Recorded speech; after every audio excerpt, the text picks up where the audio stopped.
하나님의 말씀 역대하 23장 24절에서 27절까지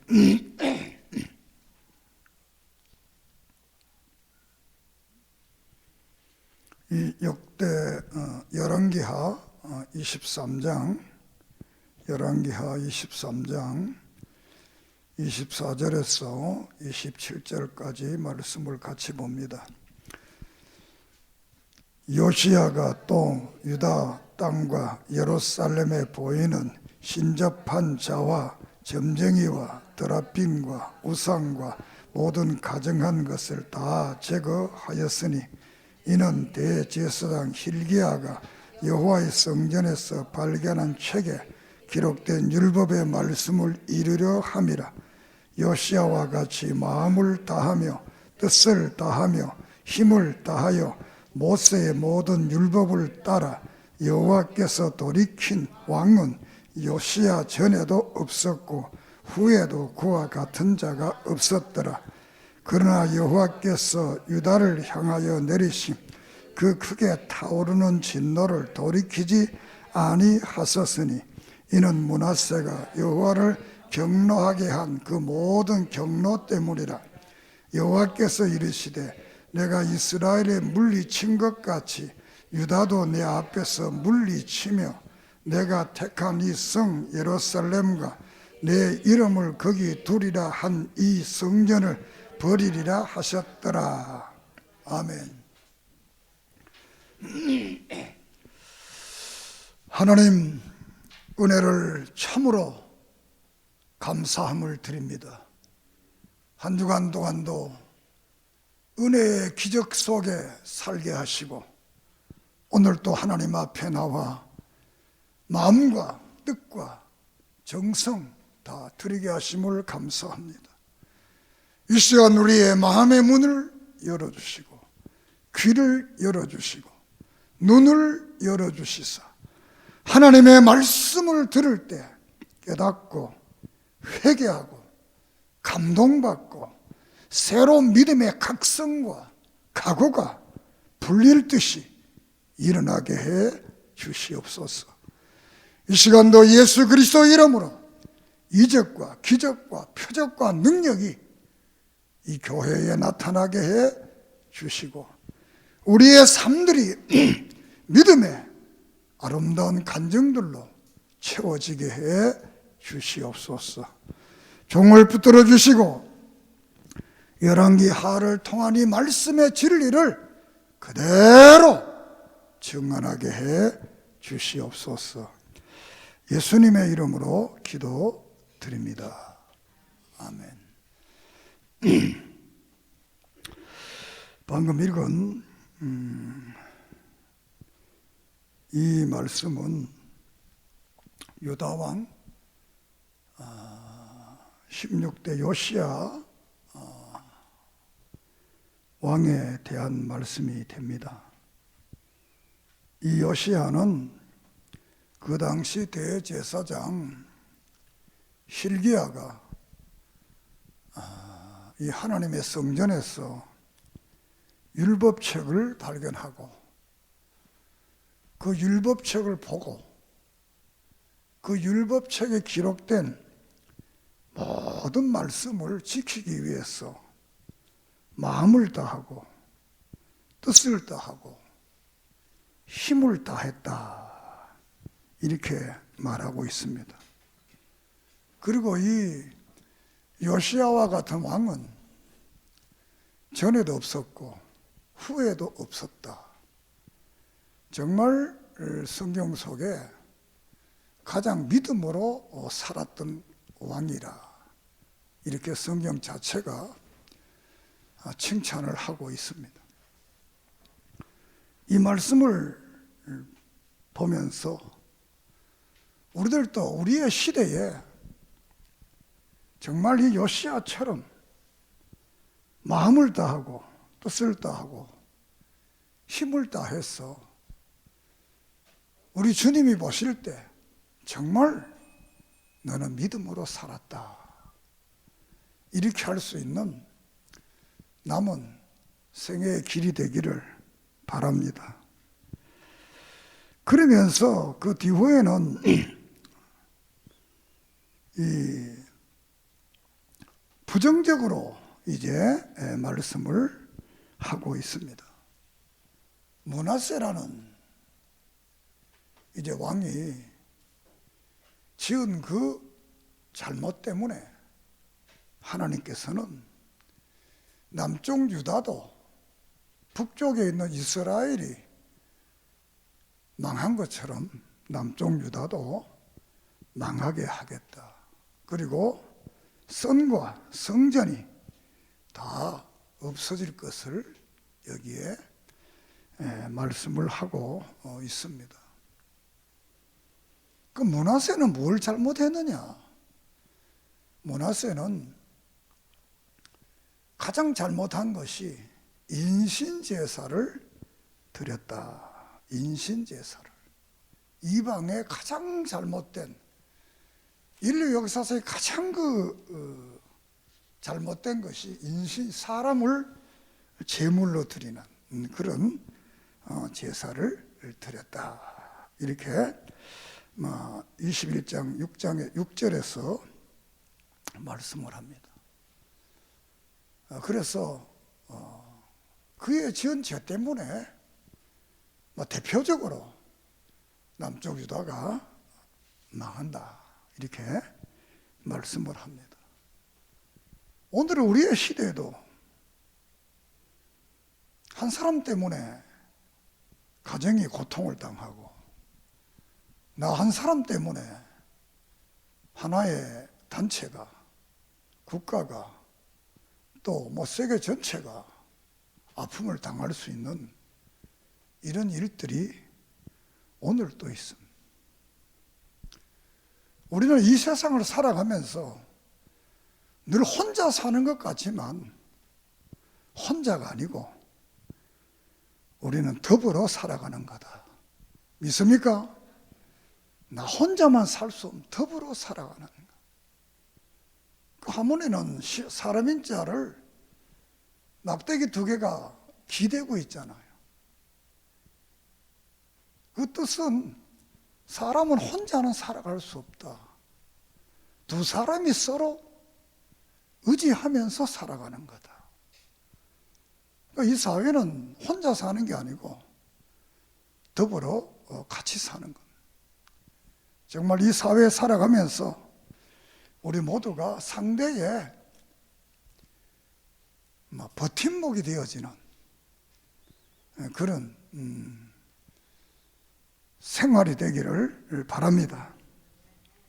오늘 열왕기 하에 전체적 설교를 하겠는데 열왕기 상 22장에서 성경이 죽음으로 끝나게 됩니다. 아합왕이 하나님 앞에 죄를 짓고 이 아랍과의 전쟁에서 이제 죽게 되고 이제 열왕기 하가 이제 기록이 되게 되는데 열왕기 하에서는 엘리야와 엘리사에 대한 기사를 여기에서 말씀을 합니다. 이것은 앞장에서 이제 이어지는 사건이기 때문에 그렇습니다. 1장에서는 엘리야와 하사엘에 대한, 하사엘은 북쪽의 8대 왕이 되겠습니다. 그리고 2장에서는 엘리야가 하나님의 나라로 승천한 승천기사를 기록하고 있습니다. 그리고 3장에서는 엘리야의 제자 엘리사가 기도함으로써 하나님께서 그에게 은혜를 줘서 골짜기에 샘물을 파서 아랍과의 전쟁에서 이기게 하는 이런 역사를 기록합니다. 그리고 4장에서는 엘리사가 기적을 일으킨 선지자의 아내가 빛을 갖기 위해서 왔을 때 기름병을 빌려다가 부어라. 그러면 된다. 이렇게 그 문제를 해결하고, 또 수넘 여인의 아들에 대한 죽음에서 살리는 이 문제가 나타나고, 5장에는 아람 나라의 장군 나만이 문둥병에 걸렸는데 요단강에 7번 목욕하고 깨끗함을 받았다라는 사건을 기록을 하고 있습니다. 이것을 총체적으로 한번 생각해 보면, 이 나만부터 먼저 하려고 그러면, 나만이 이제 아랍의 군대 장관이니까 이 북쪽 이스라엘은 일종의 속국입니다. 그런데 이 나만이 왔으니까 되게 놀랐을 거 아니에요. 그런데 이 엘리사를 찾아갔는데 만나주지도 않고 요단강에 가서 7번 목욕해라. 그럼 낫는다. 그러니까 나만이 막 불평을 합니다. 우리나라에는 이 요단강보다 깨끗하고 크고 멋진 강이 많다는 거예요. 그래 돌아가려고 할 때 그의 종이 뭐 손해볼 게 있습니까? 한번 해보세요. 이렇게 해서 7번 목욕했더니 문둥병에서 깨끗이 나왔습니다. 믿습니까? 여기서 말하고 싶은 것은 선입관. 사람들은 자기가 살아가면서 늘 선입관을 가지고 있습니다. 뭐 선입관이 전혀 나쁘다는 건 아니지만, 이 선입관이라는 객관적인 것보다는 자기 중심에서 선입관을 가지게 되는 겁니다. 그래서 이 나만은 이 선입관을 잘못 가지게 되는 거예요. 자기 나라의 좋은 강, 요단강이 나쁘다는 거지. 그러나 병을 고치러 왔으면 시키는 자의 말을 들으면 되는 건데, 그가 말하기를 내가 왔으면 반가이 맞아 들었어. 아픈 자리에 뭐 종초에 손을 얹고 막 기도 이런 행위를 해야 되는 건데 그렇지 않고 목욕하라 그랬다는 거예요. 전혀 자기의 기대치가 안 맞는 거예요. 오늘의 교회 교인들도 교회 와서 늘 자기의 기대치를 가지고 오는 거예요. 오늘 목사님을 통해서 어떤 기대치, 교회 성도 관계 어떤 기대치를 가지고 오는 건데, 여러분은 교회 올 때는 죄인으로서 오잖아요. 뭐 잘난 자로 오지 않잖아요. 죄인으로 온 자가 무슨 기대치가 있겠습니까? 지금 봐주는 것만 해도, 예배장에 앉아 있는 것만 해도, 예배를 드리는 것만 해도, 설교를 듣는 것만 해도 감사하지. 여기 뭐 기대할 게 뭐 있습니까? 사실 기대할 가치가 없는 사람들 아닙니까? 뭐. 정말 우리는 하나님 앞에 나올 때마다 너무 기대치를 가지지 말고 나는 죄인이다 하는 순수한 마음으로 교회에 오고 예배 드리고 찬송 드리고 기도하는 그런 삶이 되기를 바랍니다. 교회 와서 무슨 기대치를, 우리가 기대하는 것보다 하나님의 기대는 더 큰 겁니다. 우리가 바라는 것보다 하나님이 바라고 원하는 것은 더 크다는 거예요.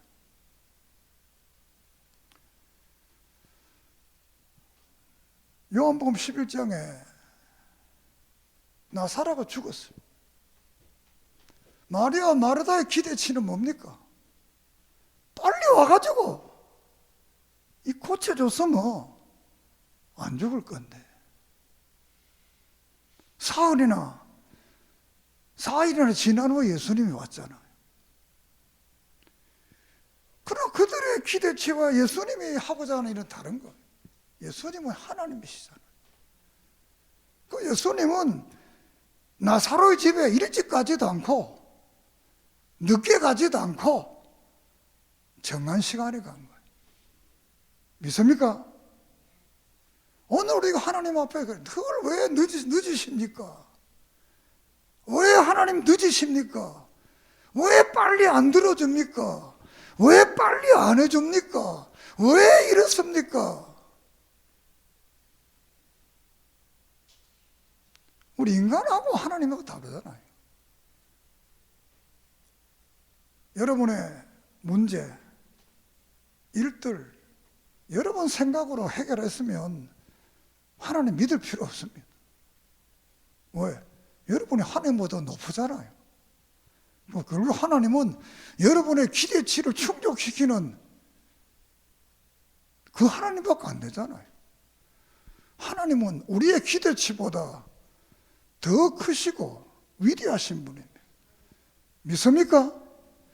그래, 기대치. 여기서 이제 고치는 문제가 많이 나오는데, 하사엘이 이 난간에 올라갔다 떨어져 가지고 바알세불에게 물으러 갑니다. 그러니까 이때 엘리야가 죽는다 그랬어. 우리가 이 바알세불의 문제라든가 또 선지생도의 문제, 수넴 여인의 문제, 그 6장에 나타난 사마리아의 문제, 사마리아 성읍 회복 문제, 이 모든 문제들은 요체는 두 가지입니다. 누구를 찾아가느냐는 문제. 이 하사엘은 병들었을 때 바알세불을 찾아갔다는 거예요. 그러나 선지생도의 아내나 수넴 여인이나 나만이나, 물론 나만의 기대치가 있었지만 결국은 하나님의 사람을 찾아갔다는 거예요. 이게 신앙의 원리입니다. 내게 어려움이 당할 때, 문제가 있을 때 누구를 찾아가느냐는 거예요. 여러분, 하나님을 찾아왔어요. 하나님께 나왔어요. 그분에게 부르짖고 그분에게 기도하고 그분 앞에 예배드리면 우리의 문제를 해결해 주는 거예요.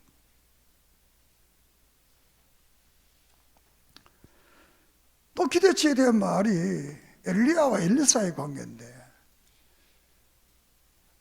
열왕기상 19장에 보면 엘리야가 엘리사를 부르러 가는데, 엘리사가 12마리 소를 거리고 농사를 짓다가 소 한 마리 잡아가지고 잔치하고 다 버려보고 따라오는 거예요.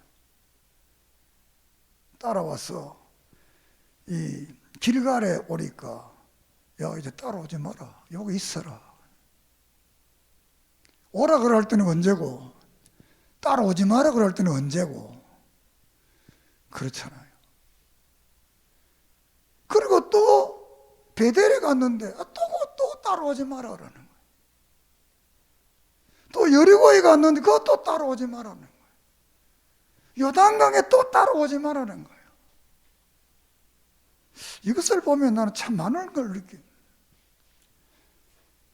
엘리사는 뭐 배앓이도 없나? 그러잖아요. 오라 그럴 때는 언제고 오지 마라 그럴 때는 언제고.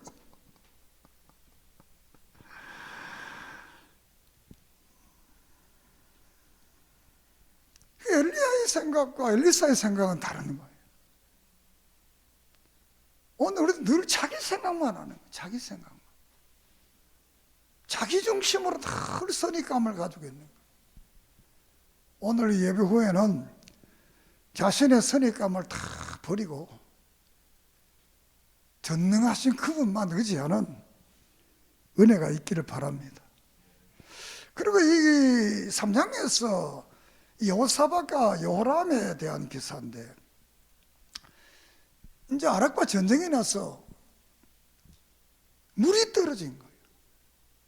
그 물을 못 먹으니까 사람들이 힘을 못 하잖아요. 전쟁할 수가 없잖아요, 병사들이.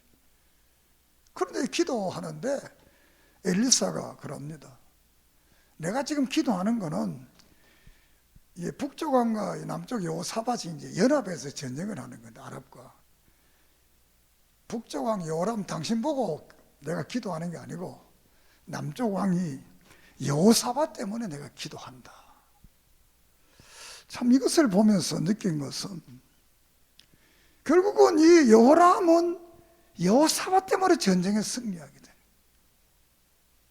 이 여호사밧이 우리 박 집사 기도했듯이 선한 영향을 미친 거예요.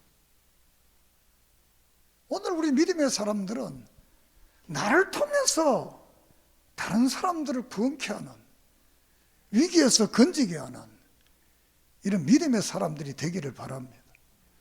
내가 정말 하나님 앞에 바른 믿음을 가지고 있으면 이런 역사가 우리에게 일어나는 겁니다. 사도행전 27장에 보면 유라굴라 광풍이 일어나잖아요. 이 백부장들이 죄인수를 다 죽이려고 하잖아요. 그때 바울을 살리기 위해서 다른 죄수들을 다 살려주는 거예요. 우리 그리스도인들은 그냥 그리스도인이 아닙니다. 이 모든 세계 역사는 그리스도인 중심으로 움직여가고 있는 거예요. 뭐 누가 뭐라 하든 말든 이게 원리. 그리스도인 중심으로 하나님은 이 세상을 운행해 가십니다. 그렇기 때문에 믿음의 사람이 소중합니다.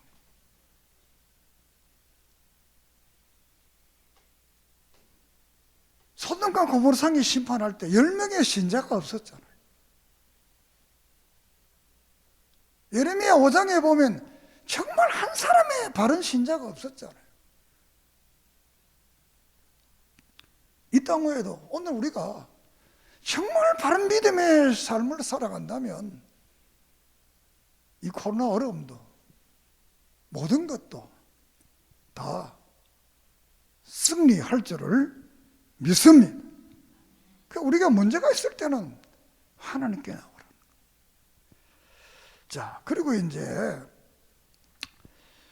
8장에서 17장까지 이제 말씀을 보게 되면 8장에서는 여호람과 아하시아라는 왕이 등장하게 되고 9장에는 북쪽 나라에 혁명이 일어납니다.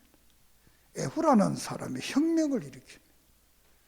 그리고 10장에서는 혁명을 일으킨 다음에 종교를 개혁하는 거예요. 종교를 개혁하는.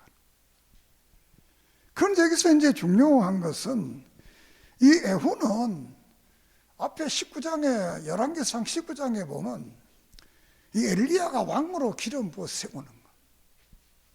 그래서 이 에후가 왕이 돼서 이제 아합 왕가를 심판하는 거예요.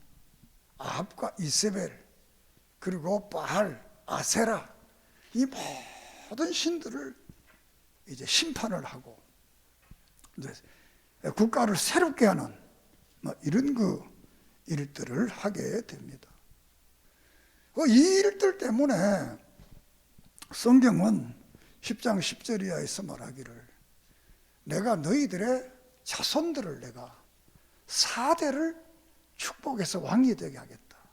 그러니까 여기까지 5대지요. 북쪽 이스라엘이 왕이 19명이 200년 동안 19명이 다스린 19명이 다스리는데 왕조가 9번 바뀝니다. 9번 바뀌는 에후 왕조가 100년을 더 다스립니다. 한 번 이렇게 하나님 앞에 바로 서니까 이런 축복을 하시는 거예요. 그 성경을 보면 에후가 이거 해놓고 또 해딱 변해가지고 또 옛날로 다시 돌아가는 거예요. 우상을 섬기는. 이 혁명이 일어났을 때 아시아가 북쪽 왕 요람을 찾아갑니다. 요람이 이 아합과 전쟁에서 다쳐가지고 병문안을 갑니다. 병문안을 갔다가 에후의 혁명이 일어나가지고 죽게 됩니다. 여기서 중요한 것은 우리 시편 1편이 말한 것처럼 복 있는 사람은 악인의 꾀를 죄인의 길에 오만하지 아니한다. 이게 소극적 축복이래요. 적극적인 건 뭐냐? 여호와의 율법을 즐거워한다는 거. 물론 우리가 어떤 게 악하고 선하고 구별하기가 좀 어렵지만 하여튼 믿음으로 살려고 몸부림치는 사람은 선한 자입니다. 지 맘대로 사는 자는 악한 자입니다. 악한 자 따라가면 같이 심판받습니다. 그래서 우리의 인생을 걸어가는 함께한 사람들이 중요한 것. 그러니까 이 말세에는 분별력을 통해서 함께해야 될 사람, 함께하지 말아야 될 사람들을 잘 구별해서 믿음으로 사는 그런 은혜가 있기를 바랍니다. 그래서 남북의 통치자들을 11장에 아달리아라는 여왕이 있습니다. 이 사람은, 이 여자 왕은 예후가 자기의 아들 이 아하시야를 죽이고 그 후에 이 아달리아가 자기가 왕이 되기 위해서 손자들을 다 죽인. 이 정권이라는 게 이렇게 무섭습니다.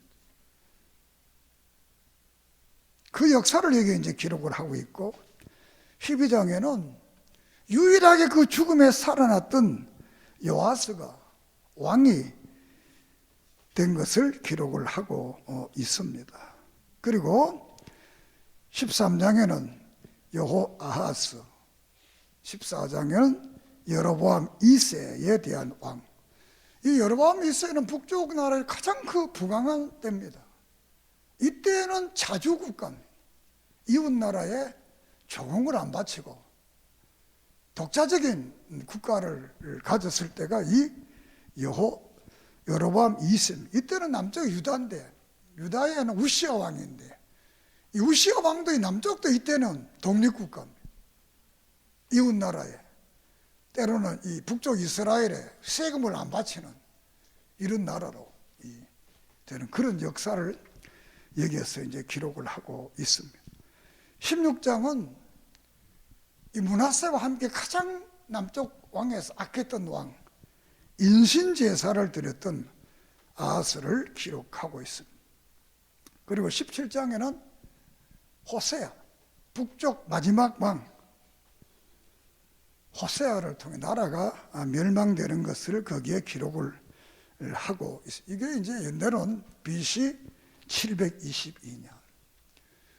이렇게 해서 930년에 북쪽이 이 여로보암을 통해 세웠던 북쪽 나라는 722년에 약 150년 후에 북쪽 나라가 없어져 버리는 겁니다. 이것이 교회론적으로 말하면 북쪽 교회가 없어지는 거예요. 북쪽 교회가. 이 교회가 다윗과 솔로몬을 통해서는 교회가 하나의 남북이 하나가 됐는데 그의 아들 솔로몬의 아들 르호보암, 북쪽에는 여로보암, 이 두 개 나라 갈라져. 그러니까 북쪽에는 사마리아와 갈릴리도를 차지하고 남쪽에는 유다도를 차지하는. 그래서 북쪽에는 이스라엘, 남쪽은 유다. 북쪽은 이스라엘 교회, 남쪽은 유다 교회. 이렇게 교회론적으로 말하면 갈라져요. 그러니까 북쪽에는 큰 교회고 남쪽 교회는 조그마한 교회가 되게. 왜 북쪽은 10지파가 가고 땅도 두 덩거리를 차지하고 남쪽은 2지파가 오고 땅도 이 유다도는 넓이는 좀 커도 전부가 다 황무지잖아요. 이렇게 해서 북쪽 이스라엘의 역사가 마치게 됩니다. 그리고 18절에서 25장까지는 잔존 남유다에 대한 통치자들을 말하고 있습니다. 18장에는 히스기야라는 분이 왕이 되어서 이제 종교 개혁을 하게 되고 하나님의 성전에서 이 항복 문서를 내어놓고 기도했더니 하나님께서 그 기도를 들고 이 아수르 군대, 이제 아람 아수르 군대 18만 5천 명을 물리치게 하는 이런 놀라운 역사를 기록합니다. 그리고 20장에는 자기가 죽음에 임했을 때 기도해서 생명을 15년 동안 연장을 해달라는 기도를 합니다. 하나님께서 이 기도를 듣고 그의 생명을 15년 동안 연장을 해 주게 됩니다. 그렇지만 이 히스기야가 이 교만해져 가지고 자기의 모든 것을 이 바벨론에 보여줌으로써 이사야에게 책망을 받고 민족이 70년 동안 바벨론의 포로가 되는 이런 별미를 주게 되는 이런 역사. 그리고 이 성경을 볼 때마다 느끼는 것은 차라리 생명 15년 동안 안 살았으면 이런 일 안 일어났을 건데 생명 15년 때문에 더 큰 비극이 그 자손들에게 주어졌다는 것. 이것을 우리가 때로는 성경의 역사 속에 비상섭리라는 특별한 기도. 창세기 15장에 32장 야곱의 약복강의 기도는 비상기도, 그냥 기도가 아닌 거예요. 사무엘상 1장에는 한나의 기도도 비상기도예요. 이 비상으로 된 기도들은 응답받았으면 그 소원을 잘 갖고 믿음으로 바로 살면 하나님은 더 큰 축복을 주는데 그렇지 않고 교만해지게 되면 더 큰 화가 온다는 것을 깨달아야 돼요. 그 야곱도 그 비상기도를 통해서 응답을 받았으면 믿음으로 살아야 되는데 안 그래서 결국은 그 후손들이 400년 동안 애굽에 종살이 하잖아요. 히스기야가 생명의 15년 동안 연장받았으면 겸손하게 하나님을 잘 섬겼더라면 70년 동안 그 자손들이 바벨론에 포로 생활 안 해도 되는 거예요. 우리는 하나님의 주신 축복을 그의 나라와 의를 위해 살아야지 자신의 부귀와 향락과 자기를 위해 살게 되면 하나님은 다 거둬가고 더 큰 것으로 심판한다는 사실을 우리는 역사를 통해서 늘 깨닫고 살아가기를 바랍니다. 그리고 이제 므낫세가 나오고 그 다음에 이제 오늘 읽었던 본문의 주인공 요시야가 등장하게 됩니다. 이 요시야는 개혁왕으로서 특별히 이 시대는 이제 성경에서는 이제 유다, 북쪽은 망해 없으니 유다가 남고 그 다음 남쪽에는 애굽이 있고 북쪽에는 아수르가 있고 더 동편 쪽에는 바벨론이 있고 세계 정세가 이제 그렇게 되는 겁니다. 이럴 때 하나님께서는 이 예레미야를 통해서 바벨론에 항복해라. 그러면 산다. 성전도 안 무너지고 성도 안 무너지고 너희들 죽지 않는다. 이렇게 했는데 이 요시야 때에 이제 612년에 바벨론이 아수르를 점령해서 이기게 됩니다. 이 패잔병들이 이제 갈그미스라는 곳에 가면서 애굽에 지원병을 요청합니다. 우리가 최고의 열정을 갈그미스에 하는데 애굽 느고 왕에게 서신을 보내서 도와달라. 이렇게 느고가 그래 도와주겠다. 그러니까 누구는 또 마음속에 이참에 내가 아수르를 먹어야 되겠다. 이런 생각을 하고 전투에 참여하는 거예요. 그런데 애굽에서 갈기미스로 가려고 하면 유대를 통과해야 돼요. 그 요시야 왕이 못 간다. 하다가 무기도서에서 전쟁을 하다가 요시야 왕이 죽게 됩니다. 그리고 그의 아들 여호아하스가 왕에 대해서 한 3개월 동안 다스리게 되고 그 후에 여호야긴 그래서 이 시드기야 이렇게 해서 시드기야 왕 때 586년에 이 남쪽 유다가 이제 망하게 돼서 이때 망한 이 역사를 통해서 이스라엘의 회복은 아직도 완전히는 안 됐지만 1948년에 회복된 주권국가로서 1948년에 회복된,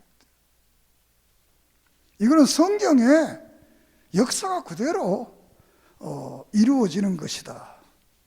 뭐 성경에서는 순종하면 축복하고 불순종하면 징계를 하고, 징계받아도 회개하지 아니하면 흩어버리고,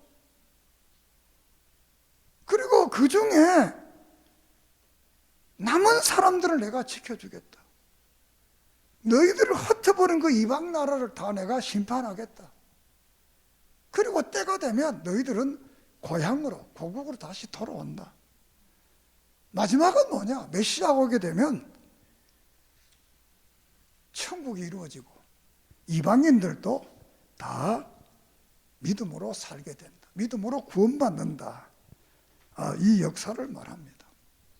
이제 결론적으로 이제 말씀을 드리겠는데, 이 열왕기상 하는 포로지에서 포로민들이 정말 우리가 하나님의 선민인데 어떻게 포로 생활할 수 있는가? 두 번째로는 하나님이 이방신보다 못한가? 세 번째로는 그 하나님 언약이 아직도 유효한가?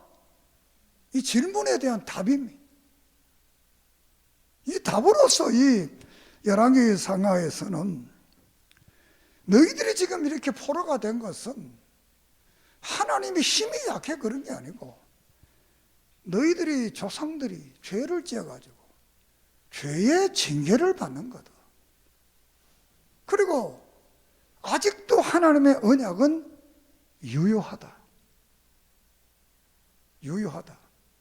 그래서 열왕기상하에서는 이 포로주의 그들에게 바로 이 북쪽 이스라엘 중심으로 죄진 왕들에 대한 것을 말하고, 이제 회복에 대한 말을 할 때는 역대상하를 통해서 남쪽 유다의 개혁자들의 왕들을 등장시켜서 말씀을 하고 있습니다. 우리가 성경에서 북쪽 이스라엘과 남쪽 유다가 왜 이렇게 차이가 나느냐? 북쪽은 정치적으로 힘만 있으면 아무나 왕이 되는 거예요. 남쪽은 다윗 자손이 아니면 왕이 안 되는 거예요. 그 역사가 지켜져 나오는 거예요. 종교적으로는 북쪽에서는 이 아무나 제사장이 될 수 있는 거예요. 그리고 베델과 단 사이에 금송아지를 만들어 우상을 섬기는 거예요. 그리고 절기를 변경시키는 거예요. 선지자도 가짜를 세우는 거예요. 이게 이제 열왕기상 12장에 쭉 나오는 말씀입니다. 그러니까 이 종교가 가짜라는 거죠. 이것을 결론적으로 현대 오늘의 교회에 와서도 그렇습니다. 역사성은 똑같습니다. 그러나 사상이 다르다는 거예요. 남쪽 이스라엘, 유다나 북쪽 이스라엘은 똑같은 역사를 가집니다. 그리고 사상이 다르다. 오늘의 이 한국 교회도 사상이 다릅니다. 큰 교회라고 해서 하나님 계시는 거 아니고 작은 교회라 하나님이 없는 게 아닙니다. 교회는 크다 적다의 문제가 아니고 진리가 바로 선포되느냐, 진리가 바로 증언되느냐, 바른 믿음의 역사를 증언하는, 이게 교회의 원리. 여러분들은 이 총신교회나 행복하게 생각해야 돼요. 교인 적고 많고 아무 의미 없는 겁니다. 대한민국 5천만이라고 해서 여러분에게 도와줄 사람 몇 사람 되겠어요? 다 각자의 길을 걸어가는 거지. 교회 10,000명 모인다고 그 교인이면 여러분에게 무슨 도움이 되겠어요? 도움 안 됩니다. 정말 하나님과 나 사이. 북쪽 교회가 갈릴리와 사마리아의 비옥한 땅과 10지파를 가지고 대단했지만 그것은 심판받고 하나님과의 관계. 남동 유다는 2지파를 가지고 작은 교회지만 그들은 하나님을 섬겼어. 그의 후손의 다윗의 집 예수 그리스도가 이 땅에 와서 우리의 구원자로 등장하잖아요. 정말 우리는 이 신앙의 전통을 잘 지켰어. 정말 예수 그리스도를 바로 믿는 그런 믿음의 삶이 되기를 바랍니다. 열왕기상, 사무엘상하, 역대상하, 열왕기상하는 뭐냐? 순종 여부가 축복을 결정하는 거다. 그리고 인본주의자들은 결국은 몰락한다. 인본주의자. 세 번째로는 정통이냐 비정통이냐. 비정통은 다 망한다. 정통은 망했더라도 다시 살아난다. 북쪽 이스라엘은 안 살아납니다. 남쪽 유다가 살아나서 오늘까지 정통을 지키고 있는 겁니다. 여러분도 이 신앙의 정통의 길을 걸어가는 그런 믿음이 되기를 주의 이름으로 축복합니다. 하나님 감사합니다. 오늘 이 역대하를 통해 주신 이 진리를 바로 믿고 깨닫고 우리는 모든 선입감을 버리고 하나님 앞에 죄인의 모습으로 왔어 그분이 주시는 말씀을 듣고 깨닫고 감동하고 순종하며 오직 신본주의 믿음을 가지며 정통신앙을 따라가는 믿음의 사람들 되게 해 주시옵소서. 예수님의 이름으로 기도드립니다. 아멘.